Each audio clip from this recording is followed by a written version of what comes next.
all that generation, they became something. They all had degrees, and in those days, to have a degree was a big thing, because many people had matric, but they had degrees, and they had professions, and they also rose in the careers in which they were doing.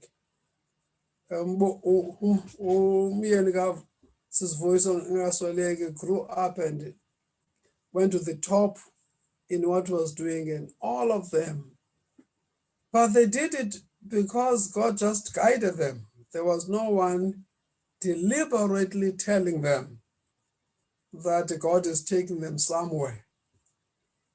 But we were never told that actually we're going somewhere to take over, to actually take over professions, take over departments, take over sectors of society, to really go to the very top and Sita got that. And God is interested in you doing that. Every young person you read about in the Bible, they actually rose to the top, and then they imposed the values of God from the top. You can't impose the values of God from the bottom. You have got no authority to do so. But when you go to the very top, then you can speak with authority and begin to change things around. So the issue of education then is important. You must forever be studying and improving yourself and getting the best education that you can get. You must be qualified, so that when the time comes for you to be promoted, they must become ashamed. They should have no reason for not promoting you. It must become evident to everyone that the candidate for promotion is you. And if you're not being promoted, there's something wrong. But now, if you're not educated, even if you're competent, you're doing things correctly, they may say, she's very good, she's very conscientious, she's punctual, she's a good worker. Unfortunately, the qualifications for this position is that a person must have a master's degree. And how I wish that this person had a master's degree, but unfortunately, he or she does not have it. Don't give them that opportunity to give excuses for not let them be ashamed. Let them be bashful when they are not promoting you, because you are qualified for that promotion. If you take Daniel, do you know Daniel served? He was a civil servant for 70 years, 70 years. And he served 4 kings. They lived and died, 4 different kings. And he left his stamp in Babylon.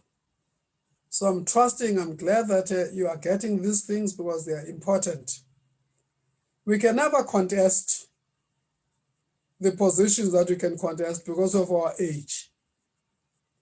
So the baton is in your hand now. You are the one you must contend. You must be in the forefront. You must be visible. You must be visible. You must not be timid. You must be self-assertive. You must not be afraid to be a voice, to be reckoned with. Because if you're timid and you can't talk, you can't project yourself, and it's Christ you're projecting, then you will not be seen and you can't do anything. All those things are very, very important. It's God who loves you. It is God who's taking you somewhere.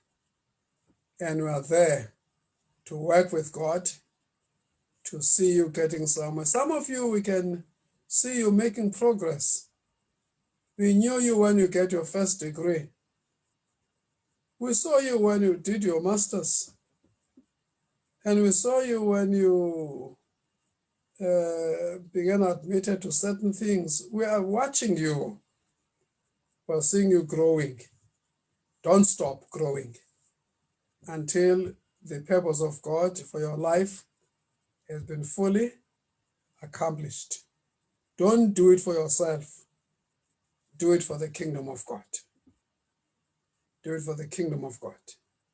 Let's say grace together now.